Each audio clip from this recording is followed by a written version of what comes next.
following program was produced by a community producer. The content, views, and opinions expressed are the sole responsibility of the community producer and do not reflect Malden Access Television, the City of Malden, or your cable provider. MATV welcomes your comments. Call us at 781-321-6400 or email us at access@matv.org.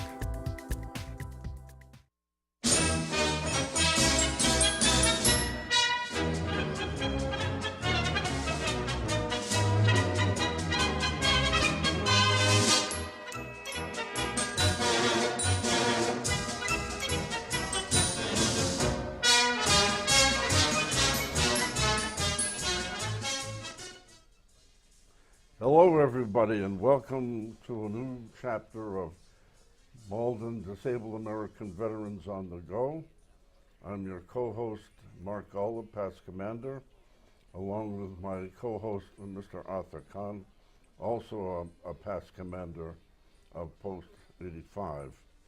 Our special guest today is Mr. Daniel Stack, who is the state of Massachusetts adjutant, and we're very delighted to have you with us today, Dan. And we'll get right into the questioning that we have for you today. Dan, would you please tell us about yourself prior to your work with Disabled American Veterans? Certainly. Mark and Arthur, it's great to be back with you again. Let me say, so naturally started life in 1951. Was born in Somerville, Mass., but grew up in Charlestown, and went into the United States Air Force in 1969. But at that point in time, my family had moved out to Springfield, so I entered the service from Springfield, Mass. Served 4 years in the Air Force, got out, and ever since I've been discharged, I've been working for the Disabled American Veterans. First as a National Service Officer up and through December of 2005, and then when I retired from the national program, the Department of Massachusetts offered me the position as Department Adjutant. So I've been with them since then. So long career with the DAV. Very proud of it too. So it's good. Sure, Arthur. Yes, I know you've been active in the DAV. My question to you was, when you left the Air Force and started your career working, what got you interested in getting active in the Disabled American Veterans as a career individual? As you know, many of us, when we first get discharged from service, we have no idea what we're entitled to. We have no idea how to fill forms out, who to talk to. And it just so happened that my aunt lived on the second floor, and on the first floor was a gentleman by the name of Mr. Kelly. And Mr. Kelly was a veteran from World War II, and he asked me if I had done anything with the VA, and I said, well, no, sir, I haven't. And he is the one that introduced me into the DAV and trying to get my claim through and trying to get my educational benefits. And while I was in college, I went back to them and said, hey, what courses should I be taking? I'd love to do a job like yours. And they said, well, if you're interested, we have a position available, and you can take night courses. So I got hired by the Disabled American Veterans in 1974, and been with them ever since. Okay, well, it seems like you had a path already predestined for yourself. I was very fortunate, as in life, as with most people, it's kind of those that have gone before you that help you attain what you're trying to do, and I've kind of modeled myself like that since then. I've always tried to make sure that I help people get into the right situation for themselves so that they can, you know, enhance their life, enhance their family, and fortunately, as a National Service Officer with the Disabled American Veterans, I had that opportunity many times over. And I'm proud to say that the DAV, through our National Service Officer program, really did help many, many veterans obtain the disability benefits they needed, and in doing so, actually enhance their lifestyle. Well, the DAVs in the state of Massachusetts, adjutant, are very lucky to have you, because you've been there over 18 years, and you're a credit to your family and to the state of Massachusetts. Well, thank you. I appreciate that. Yes, that was a statement from his heart. Yes. It is, Mark, yeah. Okay, pardon me. We know now, our viewing audience knows now that you occupy a very important position as adjutant for the state. So what do you do? What are your primary responsibilities, duties, work, so forth? The overall primary responsibility is overseeing the 55 chapters that we have within our state to make sure that they are all operating within the guidelines of the Constitution and bylaws of the department and of our national organization. In addition to that, we also oversee a lot of the fundraising that goes on because, as you know, the DAV in Massachusetts has a transportation program, so we have to constantly be out there trying to raise funds in order to support that transportation program, where we take individual veterans that are in need of being transported from their home to the VA medical center so they can receive their treatment. We purchase these vans from Ford, and they're not inexpensive to do so. So we're always constantly trying to raise funds. We do it through our DAV corporate golf tournament at Granite Links, which is coming up on May 20th. We do it through the DAV 5K road race that we had at Castle Island on November 11th this year. So we're always trying to find other ways of basically raising funds to make sure that we're able to put those funds into services to disabled veterans. Okay. I think Arthur has the next question. Yes, this has to do with what is happening with the disabled veterans locally and in the nation. I know that veterans organizations per se are losing members. We have parades coming up, Memorial Day and Veterans Day, and they're not marching like they used to. Is that effective with the disabled veterans also, with the membership and participating in activities? Very much so, but it's not just veterans. I mean, if you look at many of our fraternal organizations, no matter what they be, for some strange reason, we do not have the influx of the younger members that want to come out to our meetings. And in that regard, we are having to look, especially the disabled American veterans, whether it be on the state level or on the national level, we're looking at alternative ways of trying to reach those members. I will tell you that many people join the DAV, they just don't come to meetings. But they do because of all of our social media, our Facebook pages, and our websites are able to get the information they need without having to be at a meeting. And the DAV, like any other organization, VFW, the American Legion, how do we address that? How do we move into the future so that we can still keep our fraternal organization moving, but yet how do we go about electing our officers? How do we go about legislatively being able to bring things before the legislature? Because that has to be done by resolution, through a chapter meeting, and through a department convention, where you decide what benefit you want to try to provide to your member legislatively through either the state legislature or even our congressional delegates. So, you need that kind of backing. And many of our younger members don't understand that portion of it yet. They want the DAV to be out there doing it for them, but when you tell them, well, we need somebody to bring that up in a chapter meeting. Well, I don't go to a chapter meeting. I understand, but you should, so that's how the process begins. Well, I'm a member of the DAV. You should just do it for me. So they kind of put the ball on those that are still going to the meetings to do these things. And our meetings, we're very fortunate in Boston. We have over 2,000 members in the Boston chapter, and we have 30 to 40 people that come to a meeting. So we have a good representation, but you're still looking at 2,000. You're getting less than 10% of your, a little over 10% of your people showing up. So it's not what you really want to see happening. Well, what does that tell us when we get such a paucity of people coming to meetings?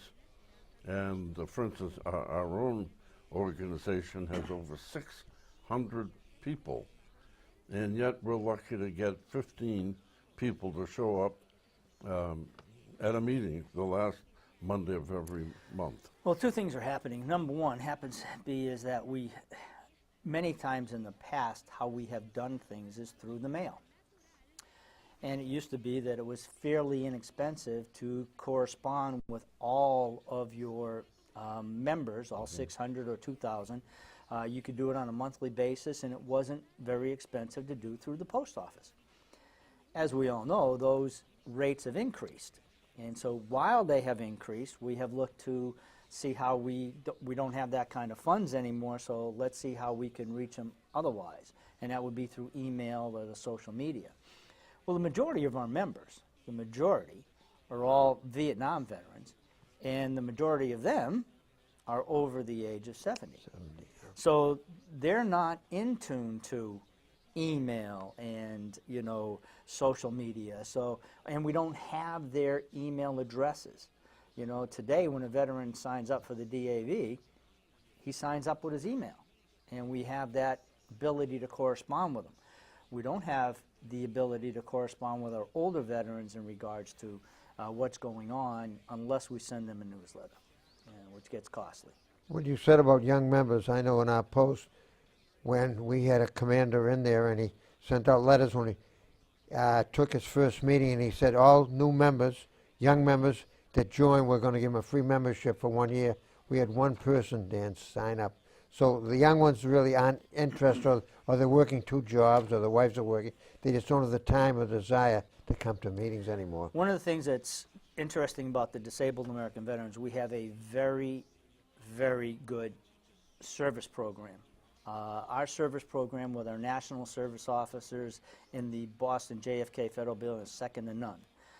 So what happens is you have many younger veterans that are getting discharged that will avail themselves to the NSOs, and that's how they learn about the DAV. That's how they join up as membership. We also have 22 department service officers throughout the state who actually go out and go to different chapters or the VA medical centers or the Soldiers Home and set up times where they will interview clients and help them through the paperwork. One of the best that we have is a Deborah Olsen, who will be the department commander come this June for the DAV. Deb works out of your chapter. Yes, she does. In Malden. And she's probably one of the best department service officers we have, where she is always there, and she will help anybody with their paperwork to get it on. So that's how people learn about the DAV, is through our service programs. Yeah, she is an excellent adjutant, and the fire in her blood is dedicated to DAV, and our chapter is extremely fortunate to have her. Oh, yes. She's definitely 24/7, and I can tell you that because I get calls 24/7 from Deb. So she's A lot of always out of work. veterans, a lot of veteran service officers for the cities call her up when they have a problem with someone who wants a disability claim put in. They'll call up Debbie Olsen. Oh, yeah. Because she knows what's going on, Dan. Because we're very lucky to have her as our chapter our adjutant. training programs are second to none, and Debbie has availed herself of that. And not only has she availed herself of the training programs that we have, she's also one who will research out whatever she needs to do to help somebody out. So she's excellent to that. But that's how we get our name out to the younger people, that show them what the DAV is about. Okay, I'd like to pursue a line of questioning that goes more international. Arthur and I talk about the number of suicides that take place at the Chelsea Soldiers Home and other areas of the nation, not just here in Massachusetts, among former veterans whose PTSD and so forth overwhelms them.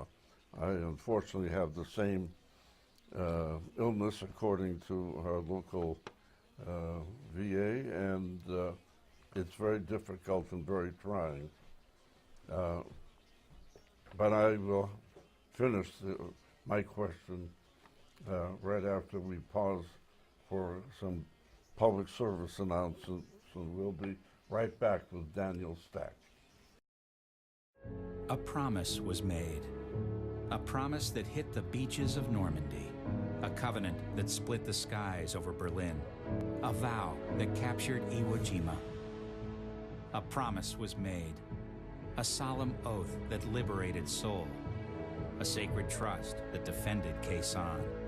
A pact that dug in Da Nang. A contract that weathered Tet. A promise was made. A pledge that stormed the desert in Iraq. A bond that patrolled door to door in Fallujah. An IOU that braved IEDs in Kandahar. A promise was made to America's veterans. A promise we all must keep. DAV fights for all veterans and their families so they get the health care, financial benefits, and support they earned. If you're a veteran who needs help or you'd like to help us keep the promise, visit DAV.org. We're back. Art Kahn, myself, Mark Golub. We're with our State Adjutant, Mr. Daniel Stack. And my next question has to do with some of the national problem areas. Suicide, PTSD, that's post-traumatic stress disorder, and lack of sufficient government funding to help the growing number of veterans who need that help. Our president, as of this recording, it's Donald Trump, has promised to make more money available to help struggling veterans who maybe lack housing, money to pay bills, to buy food, to raise their children. And so far there's been extremely little that has been accomplished. And what are your views on that, Dan? Well, it's a three-pronged problem, okay? The first thing happens to be is that any veteran who is suffering from post-traumatic stress disorder needs to file a claim with the Veterans Administration to receive compensation for that. Mm-hmm. They also need to avail themselves of treatment at a VA medical center.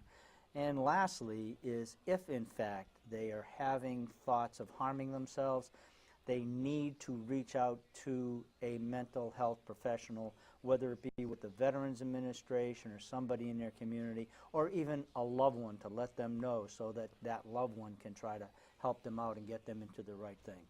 So if we look at what's out there right now, I will tell you that the Veterans Administration, as far as what they are doing for suicide prevention, anytime you call the VA, the first line that you get says, if you are feeling down and want to hurt yourself or do anything or have any feelings of suicide, please call this number right now and we will get to you and we will help you out. So the VA is putting a big emphasis on suicide like that. And then you come into, if you're down and you're suffering from post-traumatic stress disorder, especially if you're not able to work, how are you going to support yourself? And that's what we find when these individuals are no longer able to support themselves, handle themselves, that increases the number of those that are attempting suicide. So we try to work with the Veterans Administration in filing claims and trying to get their claims through as expeditiously as possible so that the veteran then receives some compensation so that they can help survive, to be quite honest with you.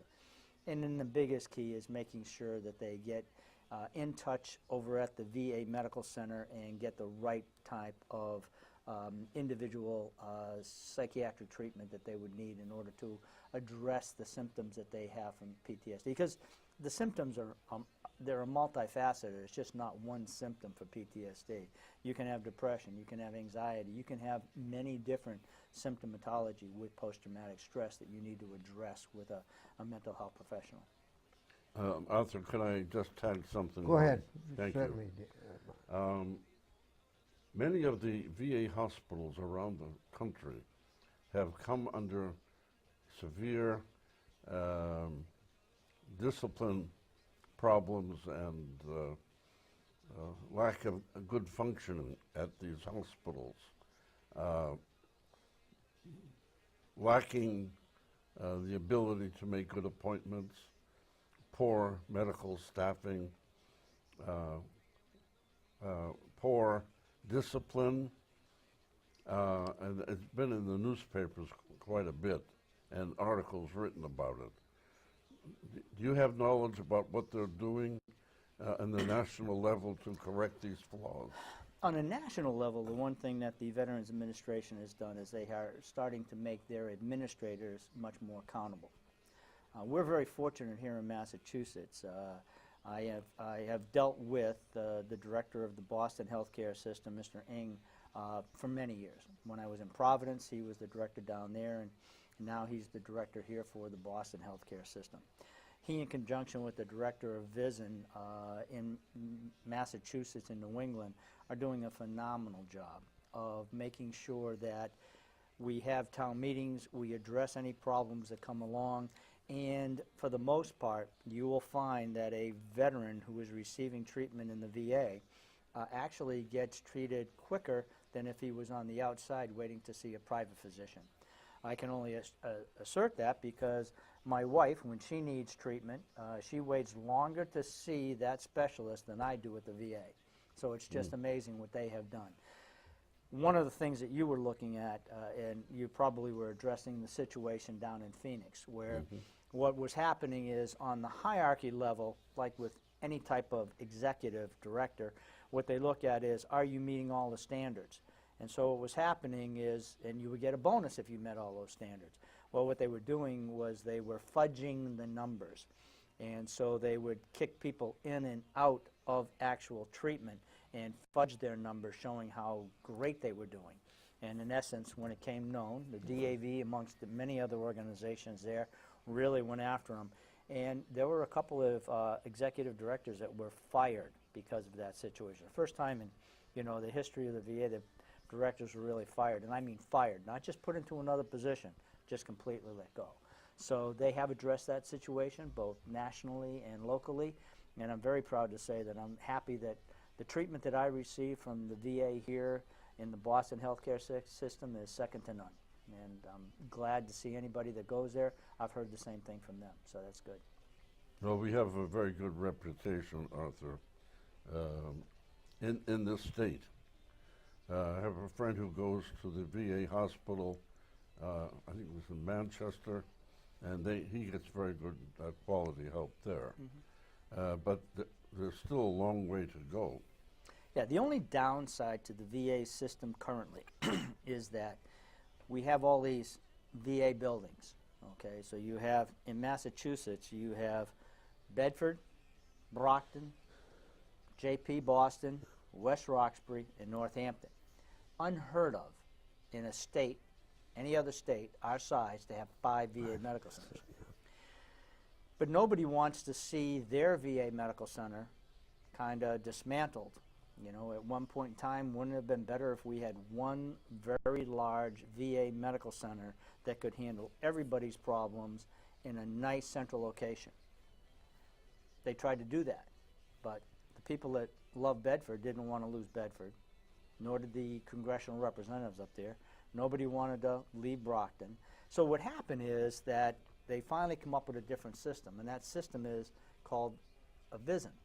So if you need specialty care, even though you're treated at Bedford, but you need good cardiac care, you may end up being sent down to West Roxbury VA Medical Center for that care. Oh, Okay, if you need good psychiatric care or inpatient care, you may end up going out to Northampton or maybe down to Brockton. So what used to be a hospital that provided all kinds of services for you, now they're all specialized. For example, the Jamaica Plain VA Medical Center is more like a big outpatient clinic. They have all the specialties there. They really help out. But if you really need specialized care, sometimes you end up having to go to West Roxbury or to another location. We have veterans that travel from Manchester, from Portland, Maine, from even up in Vermont that have to come into our specialty clinics here. So that's the downside of the VA system currently.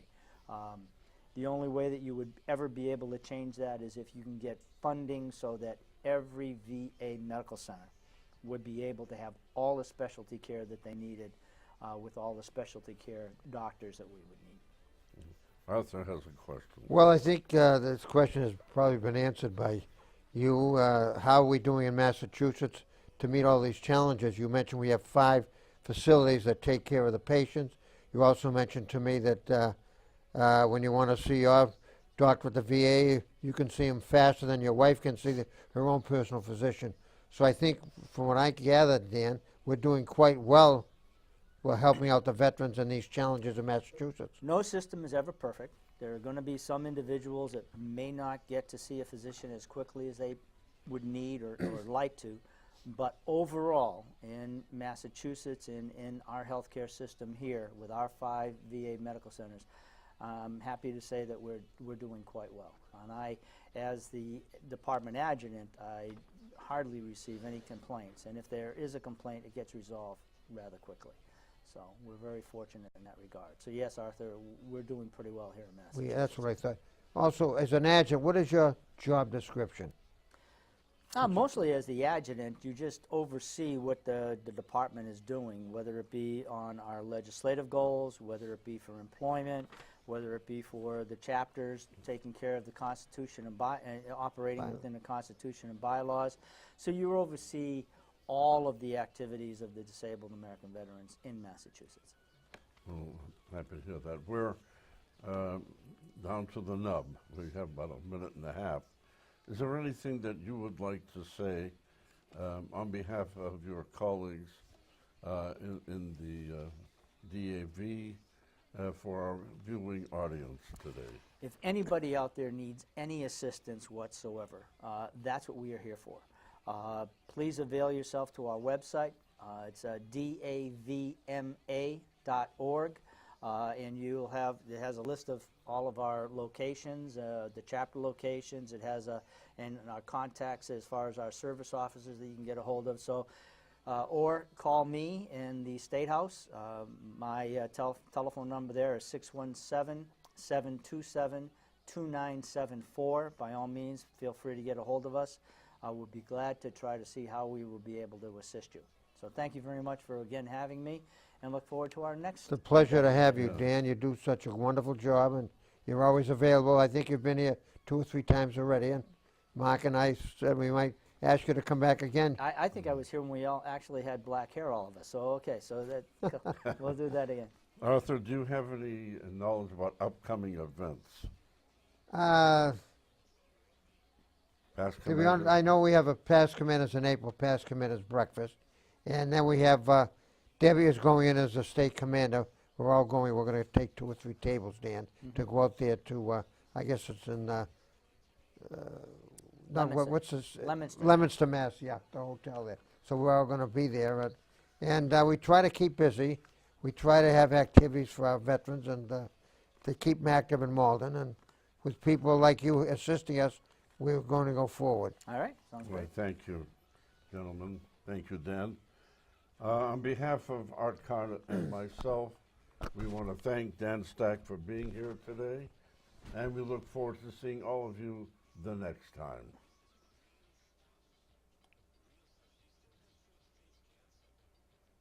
That went very well. Good. Oh, very